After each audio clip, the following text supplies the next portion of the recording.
If you're really into your skiing, then you should probably be doing some simple testing of how your ski boots are set up. And this doesn't have to be rocket science. Brent Amsbury today, who's been a guest on the show a number of times, very reputable boot fitter, gives a couple of pointers around using spoilers, the things that go in the back of the boot to fill in some space, in different places to help you decide and figure out if there is a more ideal setup for your ski boots. So that's in today's show, as well as Brent talks with me about the BOA system. So this is a new style of tightening the lower shell on ski boots, and it's sort of come out this season. He gives his opinion on what it feels like and whether it's going to be something we see in future boots as we look forward. If you're a listener to this show, you know I love talking about equipment, and getting the boot set up right I think is a really important piece. So there are a couple of good little takeaways in here that I hope you enjoy. And on that note, if you're interested in discovering some more around my thoughts on boot setup, there's actually a free boot fit guide you can download and view on the Big Picture Skiing website. It's under the resources tab. Check it out. It's 23 pages full of pictures and useful things to figure out if you could adjust your boots to be in a better position. Let's get started and into the show today with Brent Amsbury. So where have you just come back from? I just came back from Big Sky, Montana, and I do a PSIA event up there every year as a guest clinician. And the topic of my clinics is called recognizing misalignment. And so I take uh, attendees, other instructors, and we go out on snow, and we I use canting strips, and I take spoilers and pieces of foam, and I take these instructors and I put them in positions that they're not used to, or positions to empathize with their their students of how they might come to a lesson misaligned. And so by changing their positions, they can feel what it's like to be overcanted, undercanted, underflexed, overflexed. And this year I decided I wanted everybody in the class to ski basically out of the position that they've been skiing in for a period of time. And I wanted to emphasize that when you take like a 2-degree spoiler and you put it back behind the calf, what's going to change, right? I didn't expect, and I wasn't expecting everybody to provide a negative response. I just wanted to see what happens when you take 8 to 10 people, kind of random, right? And you change their body position and their knee flexion and their ankle joint flexion 2 degrees, right? Approximately 2 degrees. And it was really, really interesting what happened and what results happened. And it was quite one of the most interesting comments about the reaction to their position was, oh yeah, I've seen these. Came in the box with my boots. I don't know what they are. And I was like, okay, well, now we're going to learn, right? We're going to learn right away what these will do and whether you might benefit or you might not benefit, but does it put you closer or further away from your center of balance? And what good things might you glean from it? What reactions um, did you feel, and what other um, benefits or not benefits, or just overall just the results of what happened? And it was really interesting. And so the results were that many in the group, of course, didn't really like to be flexed that much farther forward, right? They had a forward flexion. They felt like, hey, I have got a good, pretty balanced stance. I stand nice and upright. And the spoiler was kind of like, oh, it's got now too much pressure on the front of the cuff, and it makes me ski like I'm skiing with a light switch, right? It's either pressure or no pressure. It was harder to modulate. But about 30% of the group went, wait a minute, I liked it. This Yeah. is cool. I had more forefoot pressure. I had more contact with the tongue. I liked the way it was shaping the turn better. Um, it gave me some access to movements I hadn't had access to before. And so it was really interesting to get reactions about um, when you make change in your stance, um, what kind of results do you get? And just the being openness to making change, right? The comment about I don't even know what these are for means, hey, it you should be open to trying to find the peak of your balance in your stance. Just because, Yeah. and I explain this to all the students and to the attendees, like ski boots are not plug and play. They look like plug and play. The manufacturers want them to be plug and play, but in the end, they're not truly plug and play until, and you don't really get the maximum out of them until you start playing with some of the mechanics of the boot. Yes. Yeah. Yeah. Interesting. And it's so true. Just the spectrum of everyone's just different. And yeah, you're not gonna get the result of like putting spoilers in is better. No, I mean, most boot fitters, we take them out, right? We tend to take them out when you come in and try the boot on because it makes the upper cuff feel more tight. It might put you in a more awkward stance right away. Generally, it just makes the upper cuff too tight. Yeah. Most people think they're just spacers, right? They're just used to take up slack behind your calf, but they do a lot more than that. And they can definitely be a tuning tool to find where you benefit from forefoot pressure, shin pressure, slightly more closed down ankle, more access to rotary movements in specific situations, in terrain or different types of skis that you ski on. You'll notice when you change forward lean in the boot, you'll get a different reaction. You'll get a different response. And in some cases, it's very beneficial based on the type of ski you're skiing on, the type of terrain. And in many cases, it'll be like, nope, I don't think I like that. There's too much going on here. It's not really benefiting me. Yeah. Yeah. Interesting. Yeah. And so did you find similar stuff with putting canting under? Yeah, absolutely. There And just for was, people, that's like a changing from the sole of the boot, whether it tips out or tips inwards, and you were just doing it not permanently, just with basically like a wedge. right, building little cant strips. And we would take volunteers from the group that are willing to try to be over canted and under canted. And then the rest of the group is watching what it does to their ski, right? Do we see more tip initiation at the top of the turn? Do we see less tip initiation? Do we see the knees kind of pressing together or pulling apart, or do we see chattering?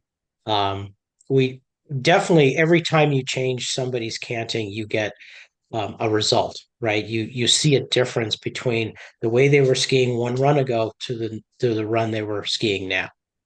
And we had an instance where we had a participant where they were for sure somewhat knock-kneed, and we saw that right away. And people in the group were like, "Oh, well, you should really try this and see what happens." And by adding canting, positive canting, it was very interesting for this person because they went, "Wow, that's edging I didn't have before." Mm-hmm. Um, Holy moly! I just got these boots, and I wasn't measured, and we didn't even measure this person. We just said, "Here you go," and immediately they started skiing better. They had more edge control, and they were fascinated with just the addition of a couple degrees of canting. And on one side it was too much, and the other side it was just perfect. And but it opened that person's eyes. They went, "Wow, okay, what do I need to do to get these boots corrected?" I feel way better than I've been feeling all weekend on my edges. Yeah. So Yeah. it's really fun, right? You go out and it's just a random group of people, right? You don't know who you're going to meet and what kind of equipment they have. So when you start playing with it, for better or for worse, eyes, people wake up, their eyes open up and they go, whoa, Yeah. okay, that's great. Yeah. Yeah. I remember I brought a bunch to New Zealand one year with the rookie academy and did the same thing with my group, and everyone was willing, and we just skied with 1, 2, up to 3 degrees in different directions. Tried it tipping us in, tried it tipping it out, and yeah, it's amazing the difference. Have I talked to you about my thoughts on canting lately? No, I don't think so. We haven't seen each No. other for a while. Yeah. Can I share with you what? Please. Yeah. Okay. So I really think I don't think canting is necessary. Is my current standpoint, and I think where it has worked and has helped is when the cuff alignment in the boot and the way it's internally fitting doesn't have enough range to move for that person's leg, whether they have a bowed tibia, straight tibia, more mass on the medial side of their calf or the outer side. And so the canting helps tip the whole entire boot, and so then gets the cuff matching the leg better. And I can, and I'm basing that, and I'm going to be fully honest here, basing this on a lot of anecdotal evidence of my own boot setup, and then students and clients I've worked with to get the same thing. So with my own, used to ski with 2.5 degrees tipping me out on my right foot. And I couldn't ski. I used to ski with a really knock knee position and just really difficult to get grip until I did that in a pair of Dalbello boots. And then got some Fisher vacuums, and then the cuffs, the whole boot vacuumed to my leg, and I didn't touch the canting. Went out and had the same feeling, but without touching the sole angle laterally. And that was a real eye opener. And to this day now, I don't have any canting whatsoever on either boot. And then two people. So Jason Simpson, who's working with me as an online coach this year, he used to have 2.5 degrees and 1.5, same outwards tipping thing. This year, he's needs none. He's just adjusted everything through the cuff adjustment, switching boot brands. Because I don't know if you would agree. It seems like Fisher tend to be more lateral, or they have more range with, I don't know. Anyway, it seems to work with people with quite that bowed tibia fibula shape. And yeah, and same thing. He's got the same results, but without canting. And my premise is, it's like, okay, well, if you're working with the ski, which is flat and tipping it, you generally want that sole to not be tilted either way. And experiments where you just stand bare feet or in shoes, whatever, and you stand on a slanted surface, inward or outward, changes exactly like where you put your hip, where your knee goes, everything else.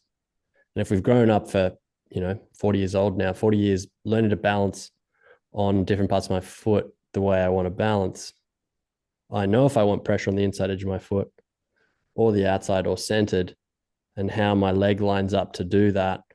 I don't want the boot to be interrupting it.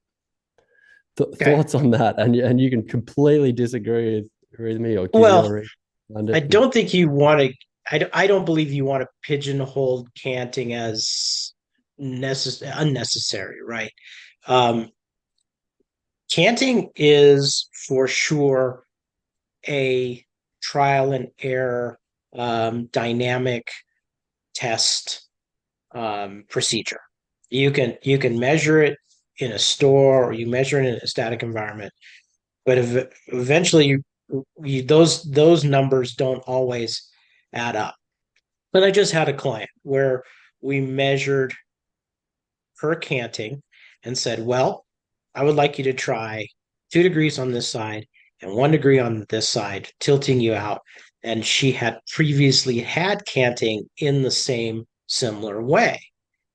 But new boot, new liner, new footbed, uh, very different from what she had been skiing before. So went from a World Cup race boot with a lot of big angles, with more aggressive angles, to more of a free ride, technical on trail boot with a lower cuff, zip fit liner. Never had a zip fit, right? Didn't have the the the, the support of a zip fit. Um, Everything was different, and because she had previously said she needed canting, we measured and we said, okay, this is approximately what we think. And then she went out and tried it, and it was completely inconclusive. She's like, her partner played with tape and they spent a whole day. And at the end, they just took all the tape off and then went, nah, I don't think this is good. This is working. You're actually not skiing better. You're skiing worse. And they came back and like, okay, what do we do? And I said, you go with what felt good. Yeah. Okay. If you've got video, and your partner has a good eye, and you spent all day, and the conclusion was that didn't help at all, then you don't need it. Correct. Okay. Yeah. You just Yeah. don't need it. The Yeah. cuff was adjusted. The boot's a completely different setup. You just don't need it.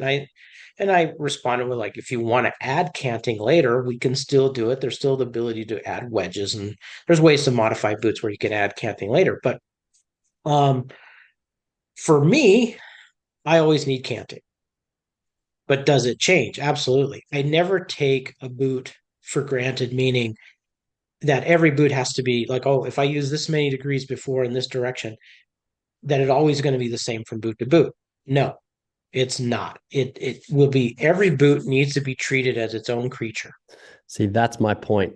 See, there's something in there. If canting was truly for adjusting for that person's knee position, it would be the same. But if a boot changes and the internal shape and the shaft and where it contacts all these points changes, then yeah, anyway, all I'm saying is I've gone down this road and nearly always when someone's had a canting thing, it's maybe been the shell check has been fine, but then you put it on, and I know you did this amazing job with one of my clients before.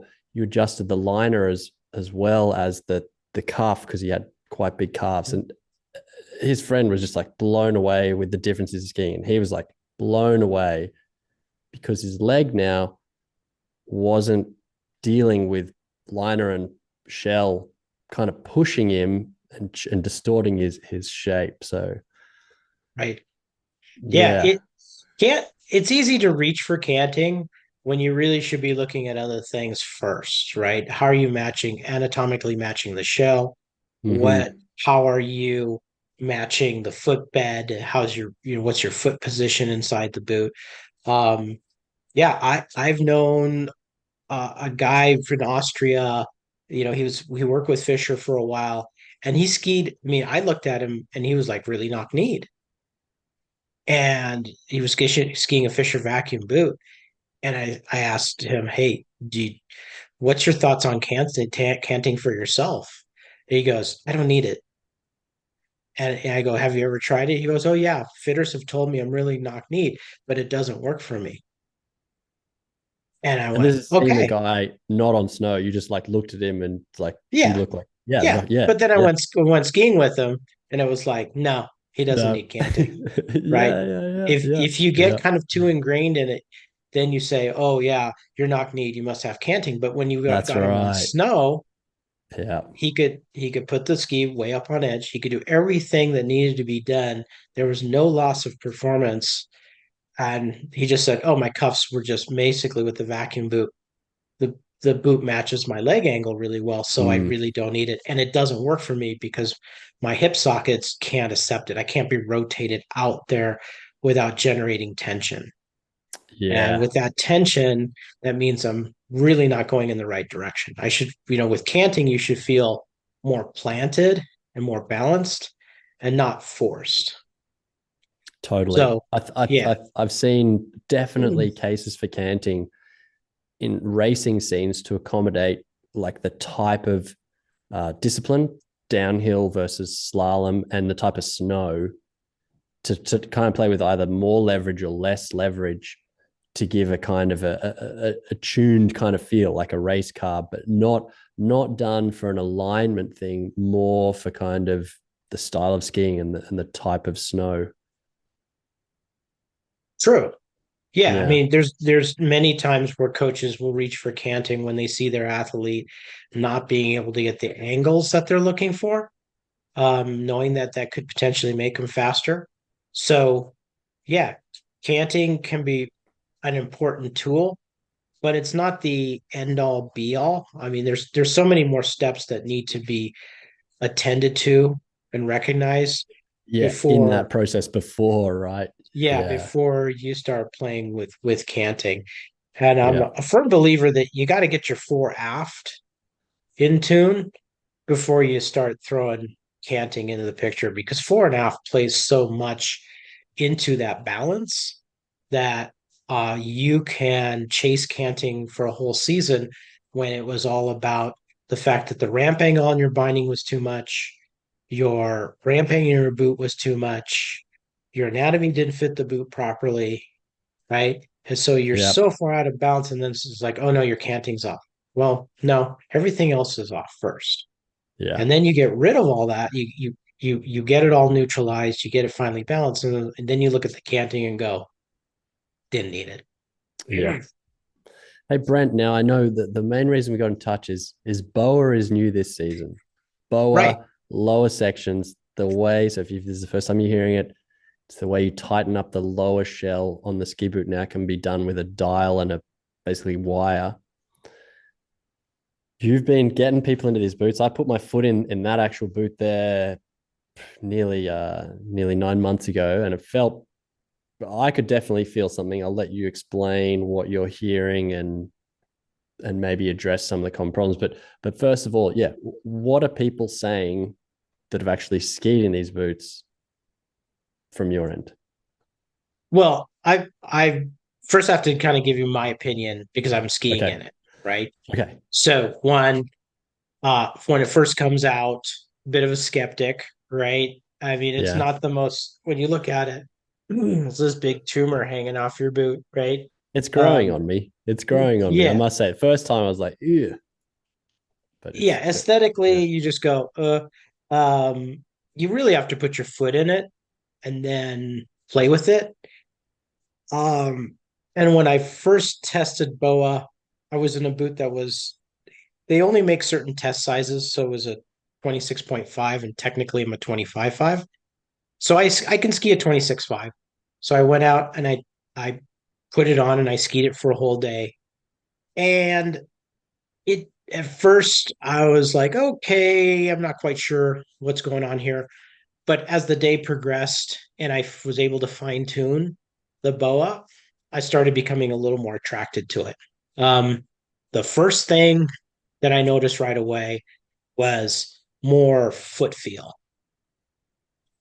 right? Mm-hmm. It's more foot feel. The way a BOA closes the boot, it's not like this, right? The standard four buckle boot, kind of the ceiling kind of clamps you down. Yeah. The BOA kind of does this. Everything is kind of coming around your foot more. Yeah. It's not a Not the downward ceiling that top pressure. It's more like you put like a strap you'd put around your roof racks or something around it, and then you kind of cinch it so it pulls in if to be yeah, more it feels uniform. like the whole boot kind of comes around as opposed to Mm, coming down. yeah. That in turn doesn't ever make the boot feel like it's particularly tight. I never felt like the boot was like tight. And I would keep adding tightness to it to the point where I was like, the boot isn't comfortable anymore. So what's going on? So I just back it off a little bit, find the sort of the happy place. But even with the new boot, the 25.5 I have with the zip fit liner, it's still, even though it's the right size, it doesn't have that super clampy roof kind of clamping my foot down in the boot. And in turn, you immediately start feeling like you're skiing more with the bottoms of your feet because it Mm-hmm. just allows for that. That's the way Yeah. you make the boot work. Now, people with higher insteps, with higher arch shapes, they immediately don't feel like the roof's collapsing over their foot. They doesn't take too many turns of the dial and the boot feels like it's snug over the top of the foot. I don't have that type of foot. So I take a few more dials. But even then, when it feels like it's snug, it feels more transparent. The closure feels more transparent around the foot. It almost feels like the boot isn't even there, but it's Mm-hmm. not loose. Yep. Okay. Just There's feels no quite movement. different. It's not that the foot's flopping around. It just doesn't feel like it's there. Yeah. And so intrinsic little small foot movements seem to come easier. They seem to come a little more natural. Um, and I never found myself popping the BOA at the bottom of the run. Like classically, buckle the boot, feel the clamp, it's all around your foot, run, and then bend over, unbuckle to release the clamp. Get Right? on the left and yep. So Never, then get what never, so then do you like never it? undid. Are you I gonna never, I never undid my BOA. so do you like what's the verdict? Do you like are you Yeah, liking the boots? I think I Yeah? like it. Yeah, Yeah. I think I Yeah. like it. I think that um Okay, so I think that we saw at Beaver Creek, we saw Vincent Creekmeyer take a downhill run on a pair of BOA boots. He has a pair of prototype BOA race boots. And it's not just one BOA, it's double BOA, BOA upper, BOA lower. Oh, Um, and had him and Lexus Pinturo have a pair that they're playing around with. They were the guys at Head, the racers for Head that have been somewhat attracted to it, and they're playing with it, and they like the foot feel. It's kind of the concept of the boot is the way they ski. They like to ski with more foot feel. Not every racer wants that type of foot feel. Everybody's a little different, but they seem to be on the very foot feel side of interesting. yeah. And And so the they double immediately too. yeah, I a like double. how it's pulling the top It's closing together the as well. yeah. Yeah. And so the word is that they're testing it and they're trying to see if the boot makes them faster. I mean, that's the end result of any racer is That's does it right. shave time off? Now, will we see him race this season?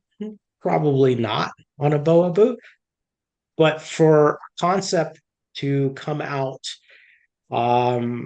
like this that for racers to be attracted to a concept like this so quickly when they're probably the most conservative group, true tried tested is the most important for them, and for certain racers at this level to start being attracted and Mm. getting involved with it, I think says a lot by the potential of the concept. And What are you so finding? What are you finding? The general, because you deal with a lot of people in Park City and Salt Lake City area there, just everyday skiers. What's the feedback you're getting? the feedback from I have some instructors who have purchased the boots already and they really like it. So I'll take their feedback. I mean, in terms of the general public, I am not going to take their feedback other than it's comfortable, that it's easy to use, it's comfortable, it's better for that high instep, more difficult foot to fit. But from instructors who spend 100 and plus days out on the hill, who spend a lot of time in their boots, their feedback is already more is for me quite valuable. They like the way it skis, they like the way it feels. It's working for them, and they'll continue to give me feedback throughout the season. But so far for them, they like the way it closes. They like the way not just over the instep, but how it pulls the heel further back into the pocket without a painful result. They probably, I mean, have any of them never had a zip fit as well? Um, Both had not had a zip fit. Then they're So both there's, in the Fisher versions with the zip fit. yeah, okay. Neither have Yeah, had a zip fit before. I think maybe one did, but it wasn't a daily driver zip fit for okay. him. Yeah, interesting. Yeah, Okay, yeah, cool. So that, yeah, the main things, I guess, at the general spectrum public end is the fit is quite uniform around that area. There's sort of not so much unbuckling and buckling tighter going on. You dial it, and you can kind of leave it, which is pretty handy. yeah. And I think it's more than handy. I think it gives you a different feel for a way a boot operates. Um, sure, there's people who are going to be like, nope, not interested. That's fine, right? The four buckle boot, it's not going away anytime soon. Hmm. Um, Three-piece Cabrio boots, they're not going away anytime soon. Okay. BOA boots, they're here. They're not going to go away anytime soon. I mean, manufacturers have already announced that there's more models coming out next year. There's going to be 6 or 7 brands with BOA boots instead of 4. So BOA's is happening and it's going to continue to happen. Now, how far does it go? Does it go up the chain into World Cup racing? Yet to be decided. Does it move laterally towards rentals and broader ranges? Yeah, there's some announcements possibly for that, but we're not quite sure. It's still trying Okay. to find its own way. But in terms of negativity, no. There's really there's no neg to try to be negative about it. It's just because you're reacting without Mhm. really any With, evidence. without Yeah. testing yourself. And Yeah. yeah, Exactly. yeah, yeah. Yeah, cool. That's awesome. I really want to get my hands on a pair or my feet in a pair actually and try it out. So get my own sort of views on it. But yeah, Yeah. Brent, thank Sure. No problem. yeah. Awesome to catch up, cover some BOA stuff, look at some boot setup sort of discussions and some actual experimenting on snow. I think a great I'm gonna say I think that would be a cool takeaway from this would be if you don't know what it's like with or without a spoiler, go put that spoiler, the thing that goes in the back of your boot in and see if it helps or makes things worse. Sure. And you can Like even put them. You can even put them on the front, right? You don't just have to put them behind your calf. You can so actually put true. them in front of your toe, Yeah. right, and make you Yeah. stand up a little taller. And Yeah. I've got instructors that do that. They put them on the front tongue. They feel like they sag too much forward. This nice hard plastic fits right around that tongue. They Velcro it on, put the booster strap or the power strap over it, and they're like, "Wow, way better." So Yeah. if you don't know what these are for, you can find a lot of uses for them. You can even use them for cup alignment, right? You wedge them on the Absolutely. sides. So Yeah. Yeah. it's a multi-use tool. So if there's a pair sitting in the box somewhere, it makes a really handy dandy alignment, balance, and self test Yeah. tool. Yeah, Yeah. And I think this time of year, I know, I mean, West Coast, if you're in Europe, you're having a great time generally with snow, but West Coast is a bit slow to get started. Perfect time, especially that snow, harder snow, very honest. You're going to feel if things are better or worse very quickly. And I think that's a cool thing to do. Yeah, what happens when you put that little shim, different parts in your leg, you might discover that there's a better position, a better fit in that top part that works for you. yeah. It right now when you don't have powder to ski and the mountain isn't fully open, if you're bored, if you like, you're only taking 3 or 4 runs because you're just doing the same old strip. Why not play around with your setup a little bit and Yeah, try to find maybe you can get a little closer to the pinnacle of your balance point. Maybe you're not quite there yet and you just don't know it. So absolutely. Yeah.